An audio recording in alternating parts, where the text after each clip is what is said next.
Hi, my name's Barry Crampton. Today I'm going to show you around our Jaguar XF, then I'll take you for riding it, but first I'll tell you a little bit more about it. It's a 3 litre TD V6 Luxury, 2010 on a 10 plate, has done 77,226 miles, but will have done more as I'm out in it at the moment.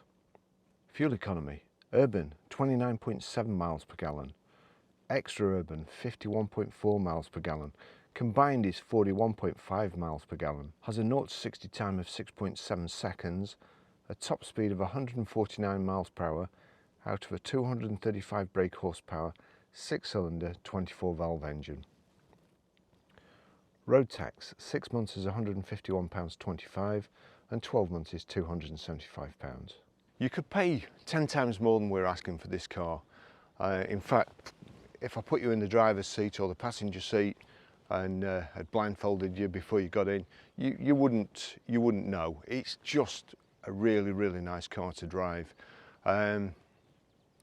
Very laid back driving style, nice and quiet. It's like a limousine. It's a beautiful car. Anyway, I'll tell you a bit more about it. The mesh Jaguar grille. I think we've got xenons there. Front parking sensors, the low spoiler, the chrome insets to match the grille, multi-spoke alloy wheels, good tyres or a recent set of tyres all round, Jaguar badge in there and probably a pretend vent, and again harking back to the old days when the Jag bonnets used to all lift up like that with a little handle there, showing me age.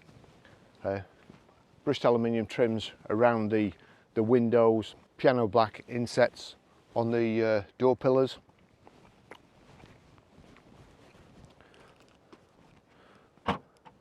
Electric boot release. The shape of it, you'd expect it to be a hatchback, but it's not. However, it has got a big deep boot. Although possibly a hatchback is more practical, a vehicle with a boot is a lot quieter, because you don't get the noise from the suspension towers coming through into the vehicle, and of course with a hatchback it's essentially inside the vehicle, so nice and quiet. The Jags always go for kind of luxury over practicality, I think, but again, lovely car to be a passenger in and to drive. Also got the reversing camera there and reversing sensors, twin chrome exhaust tips, and the Jaguar leaper there, which should be on the front, like again in the old days, the big hood ornament.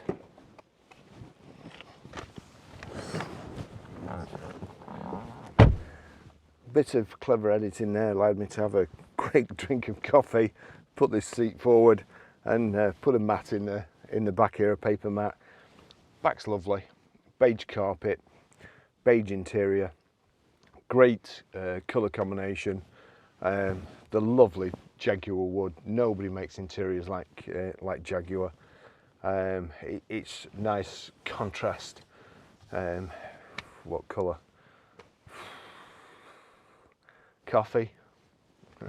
Yeah, coffee. We'll go with coffee. So the top, the dashboard, the top of the door cars, all in this contrast material and double stitched. It's really nice and comfortable. And you always see, if heads of state, if they're not in a Range Rover, they're in a Jaguar. And I noticed in the Bond films, I think M travels around in a Jaguar, and you can understand it. I mean, they're nice and quiet, which is understandable, because if she was in the back of a BMW, she'd have to shout so loud over the tyre noise to get the next person to hear that the person in the car could hear all the official secrets. So Jaguars, absolutely fantastic. My mum and dad had a Jag when I was a kid, and I'll always remember it. It was being in the back. It was just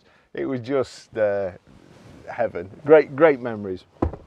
Rear central armrest with two cup holders here. We've got a power socket and your twin air vents in the centre console there, or the back of the centre console. It's just lovely. Carpets are like new. Again, proper carpet mats on. You've got the Isofix rear child seats, anchor points in the back here, and also 3 inertia reel seat belts, airbags in the A pillar, the B pillar and the C pillar. Nice safe environment, and to be fair, you feel safe. It hasn't got rear privacy glass. Again, I've said it in previous videos, I prefer the look of cars that don't have rear privacy glass, and they don't seem quite as claustrophobic in the back.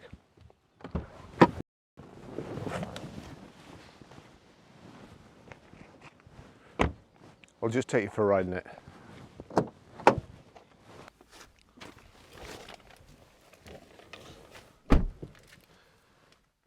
Jaguar key there, it's keyless go, electric steering wheel here, easy access as well, you switch off, it goes up, gives you more knee room to get out. Electric seats, one of the things, I like a lot of things about this Jag, to be honest, but we've also got heated steering wheel and heated seats, controlled from the panel here. These days on Auto Trader, we have these price banners, and just at the moment in the motor trade, probably nobody will believe this, but cars are going up. They're going up faster than we can sell them, and they're going for way above. We use 2 valuation services, Cap and Auto Trader. Now Cap is only for the motor trade, and he's like the glasses guy that you used to have, and the salesman was look at it like that while he was valuing your car, and it had confidential stamped all over the front, and costs a fair amount to subscribe to a year. Auto Trader, the general public can get the same valuation as we get. We use Auto Trader, and the unfortunate thing is that we have to use Auto Trader now to price vehicles. For instance, if we price this vehicle at what it's actually worth, or what it should be worth, it would have a high price banner on it, and nobody would look at it. They think we're trying to rip them off, when in fact we're actually trying to sell them the best car on the market. And it's unbelievable, because dealers get these price markers, yet private people don't. And I went through yesterday, I went through all the cars that are for sale for private people, and in our side of the dash, it tells us how much, if we paid that much for a car, how much the expected margin would be. And in many cases, buying it off a private person, it would be minus already. So the situation at the moment is, it would seem that people who sell write-offs, dealers who work from home, the no VAT and no income tax and no money back, no guarantee, the old Del Boy song, they're getting away with murder. And proper honest dealers like ourselves, who sell proper cars, we're having our hands tied. Anyway, although it's bad for us, it's good for you. And as I say, this car, if you look at it sensibly, for what we're asking and what you get, for instance, I always like to see this: back brakes, headlamp bulb, wiper blade. The guy, he's obviously taken a pride and an interest in his car. And here we go, the service history. 1,963 miles on the 17th of 10th, 2011. We serviced at Hatfield's Jaguar. Then 3,338 miles on the 5th of 2nd, 2013. HA Fox Jaguar. 13,147 miles, 22nd of 1st, 2014. HA Fox York. 22,964 miles, 13th of 1st, 2015. HA Fox York. 33,113 HA Fox York, 13th of 1st, 2016. And then we come over to the chap that we've got it off. 43,862 miles, 11th of 3rd, 2017. Steels Hereford. 50,758 miles, 1st of 2nd, 2018. Steels Hereford. 58,693 miles, 5th of the 2nd, 2019, Steeles Hereford. 65,915 miles, 29th of the 1st, 2020, Steeles Hereford. 73,239, 26th of the 1st, 2021, Steeles Hereford. So again, I prefer seeing a dealer stamped history is nice, but I actually prefer independence because I've worked at both, and I know very well that for just general servicing, the person in the workshop really who has the least experience is going to get the job of general servicing. So you're actually paying main dealer prices, and you're getting not much more than an apprentice in a lot of cases. And I know I'll probably get a few comments about that, but as I say, I've had 50 years in the motor trade, and I've worked at Vauxhall, Volkswagen, Audi, BMW, Mercedes, Peugeot, what else? There's got to be a couple of others in there that I've worked at that I've forgotten. And I've seen it. I know what happens. You go to an independent, it's usually the person who's been trained as a main dealer at some point, got fed up of doing reporting to somebody else, and perhaps having somebody else tell you what to do who doesn't know as much as you, and they start up their own business.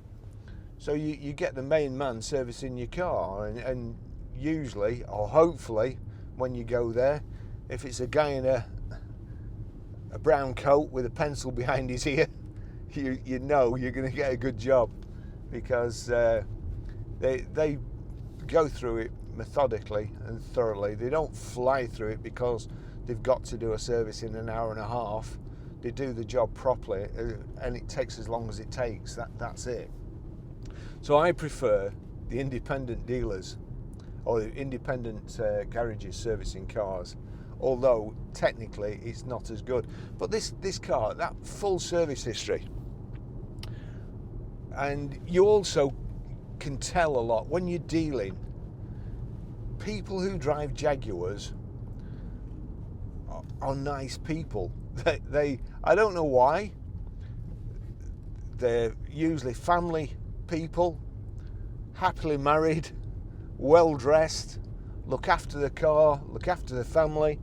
And the guy that I bought this off, or came in part exchange, was a gentleman, and he had to consult his wife first. From memory, I think his wife wanted something else, and he'd set so much money aside for the home improvement that his wife wanted, and so much for the car, and the car he was buying off us was £500 outside his budget. And I mean, I like that. I really do, because it's the complete opposite of me. I would just buy it. That, no consideration for anybody else. If I wanted it, I'd buy it. Probably why I'm single. But anyway, and then when they come up, lovely people, well dressed, polite, nice people. And the reason they're swapping, the grandchildren, they wanted a car with 7 seats as well. So again, people who swap because, you know, because the car's knackered, and people who swap for a reason, and that's the owner of this car. It drives fantastic. As I say, you spend 60 grand, you wouldn't get a car that drives any better than this. It's beautiful, it's well looked after. I noticed from the last MOT they had advisories on 3 tyres. Now, he must have been thinking of, well, I know he was thinking of buying another car, because he said he'd been looking for a few months to find the right vehicle. And again, the 2 different types of people. I've got advisories on 3 tyres. I'll stitch some dealer up with it wanting 3 tyres. They can do the work. Not this guy, 4 new tyres. Just why do the people who drive the smallest cars take up the most room on the road, apart from cyclists? That is, but nobody takes up as much room as cyclists.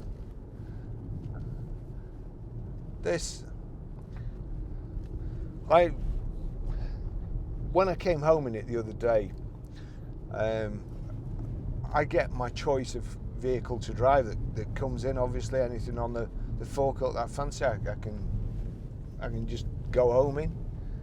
And but it does get to be a pain. Usually, when you sell it, it's just after you've put fuel in. I've got all my stuff in. Here we go, certain death corner. Chap driving way too fast as usual. I don't know. So I've got all my stuff, and I do carry a lot of stuff. I take all my camera equipment out at night, obviously. So, but I've got coats and just other rubbish in there.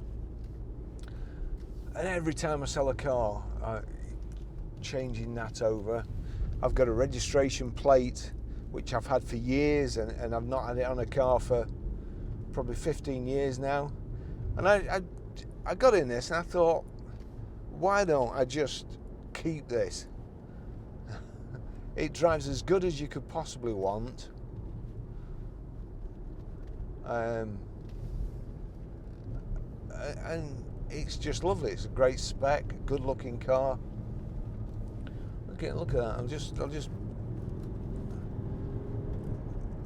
give it a bit of gas there. And lovely car.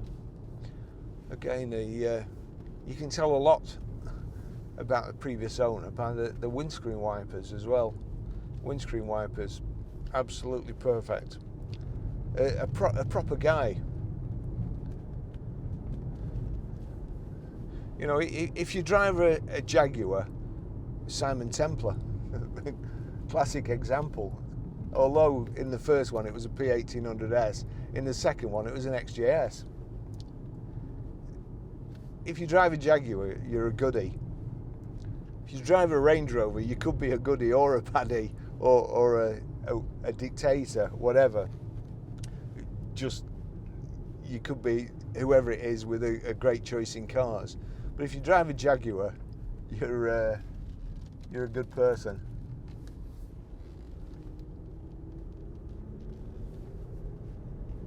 And this is just lovely. And when I'm editing the videos, I listen to myself saying, "Oh, this car's lovely, this car's great, it's brilliant," and so on. And I imagine people who are watching them, because we've got 20,000 subscribers now and had 21 million views. I imagine people sitting there and thinking, "Yeah, Baz, you're bound to say that, you're selling it." But we are in an enviable position in the motor trade of being able to sell what we like and source our own stock. And also, our cars are so good, if we don't want a car, then we'll either tell you or bid accordingly. There you go. Sensible country chap there just warning me that there's a little sheepy in the road.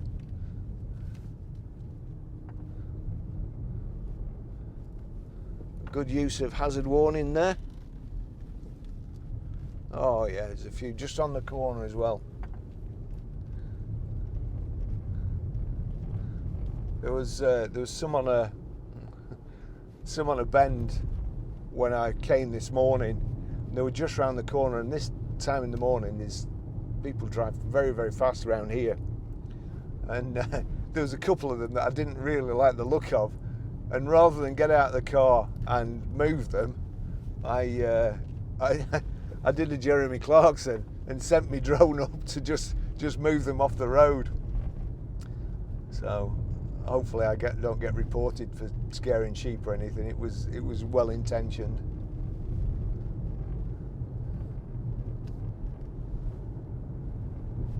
So yeah, so back to my story. We're in a fantastic position of being able to look for cars that we like and that we want to sell, hence the Land Rover and Jaguars, the amount that we sell. And we're now quite well known for Jaguar, Land Rover, Range Rovers.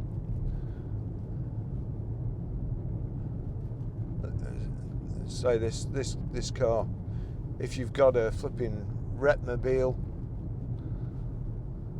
and you want something for weekend, I did notice actually there's a detachable tow bar in the boot as well. So if you're a caravanner and you want something with a bit of low-end torque and stylish to pull your vehicle, then this is ideal. And very, very affordable now.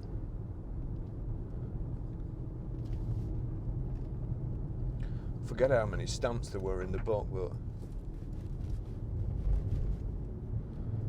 I'm going to stop and count.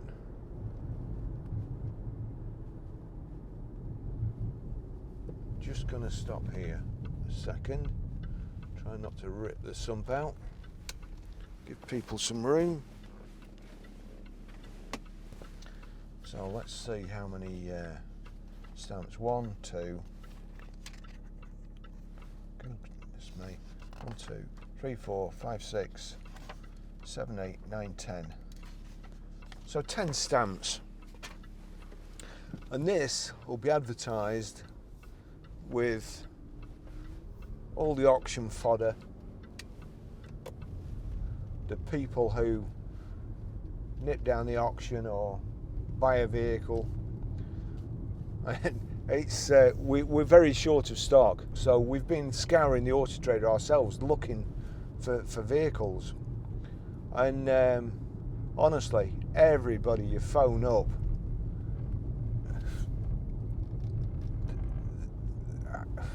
how many dealers work from home and pretend they're private people? It's just unbelievable. And the stuff they're selling, and getting away with it too. Is your car still for sale? What car? What car? How many have you got? Well, you know, I just do a bit of trading from home. All right, okay. I rang up about one the other day. Before I actually rang about it, I did my homework obviously, and I noticed it was a change of owner 3 days before. Do you mind me asking why you're selling the vehicle? Yeah, I bought it for the wife and she doesn't like it. And I'm thinking, oh, he's obviously not a Jaguar driver, because if he was, he'd have consulted his wife first. But I said, no, don't like it. So in 3 days since you bought it, you've managed to give it your wife, decide she doesn't like it, and put it up for sale. Yeah. All right, okay.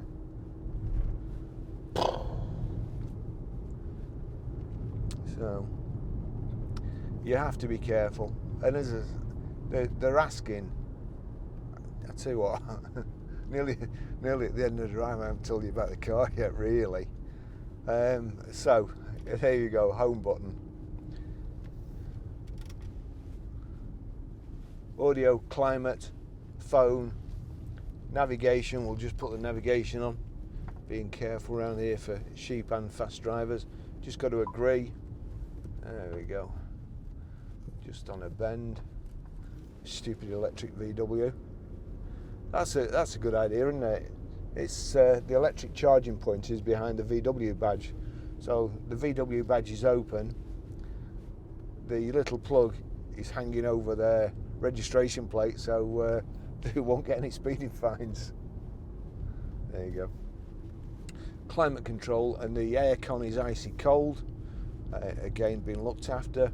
You've got the rotary gear selector here. If you just press it down and turn across, you put it into sport.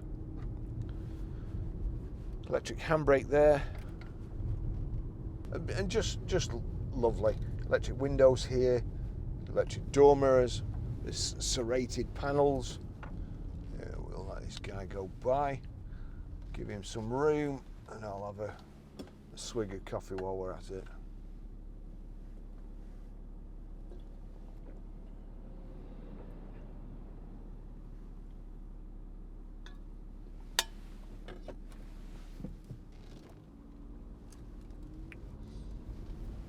On the steering wheel, so it's electrically adjustable, has got a bit of a squeak, but the car's 11 years old, got to expect something.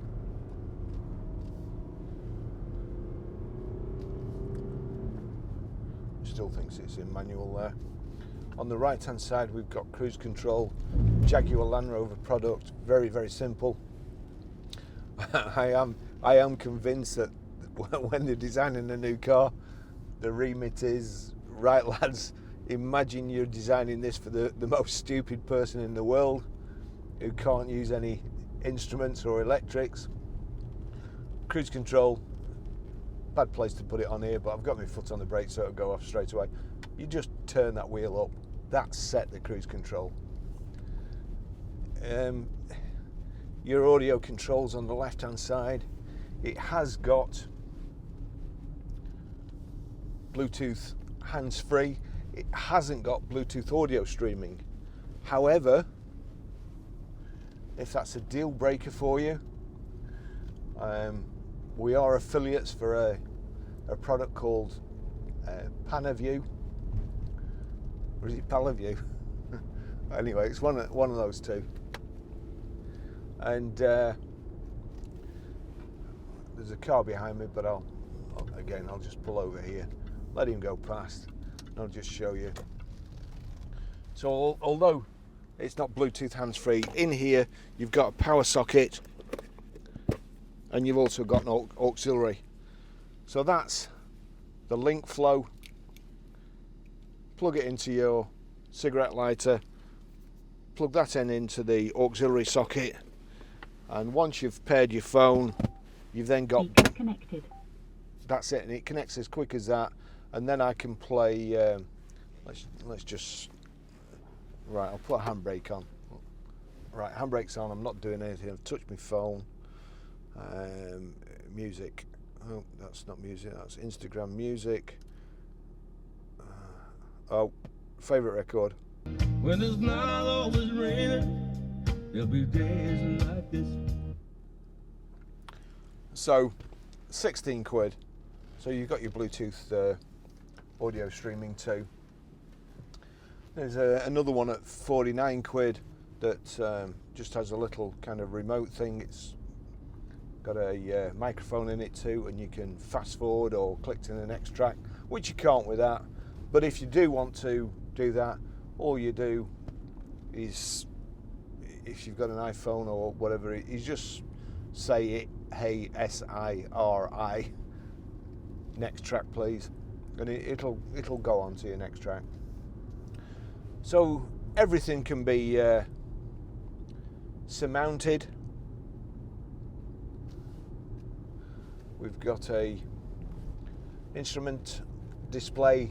The speedo, or your speedo, is on the left hand side, rev counter on the right hand side. In the center is your information display.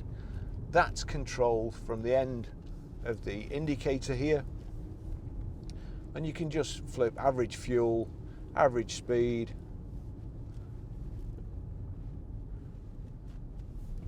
that's very kind of you, mate.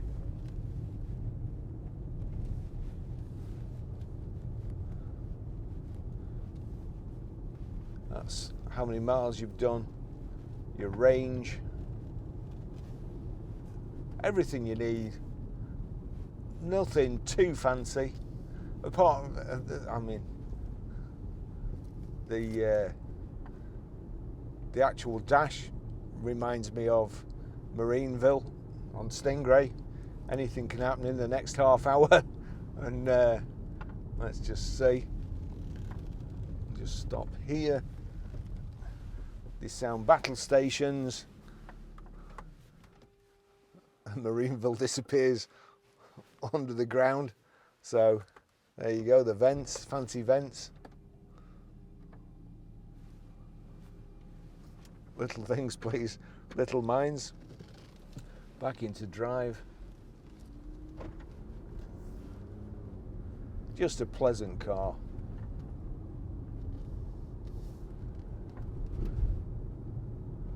And coming up the motorway, nice and quiet, 70 miles an hour. You could drive anywhere in this.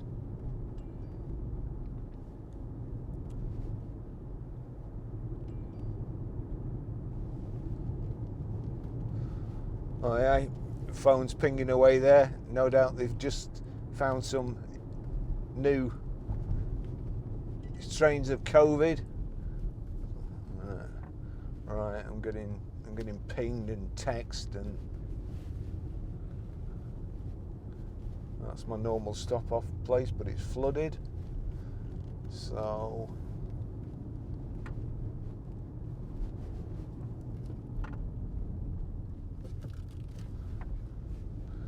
just as soon as I can stop, just check that.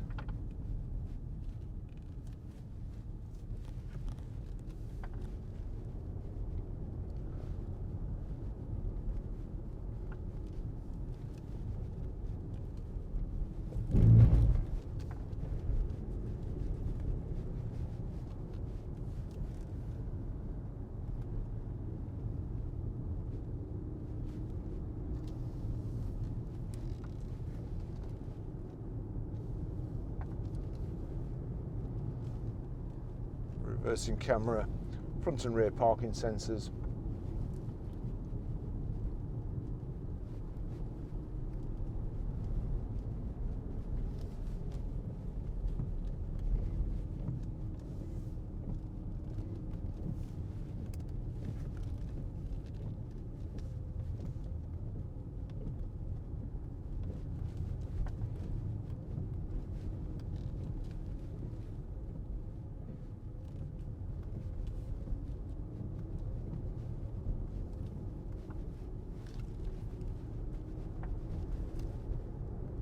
No creaks or knocks or anything. It's so quiet that Mrs. Pheasant there didn't hear us coming.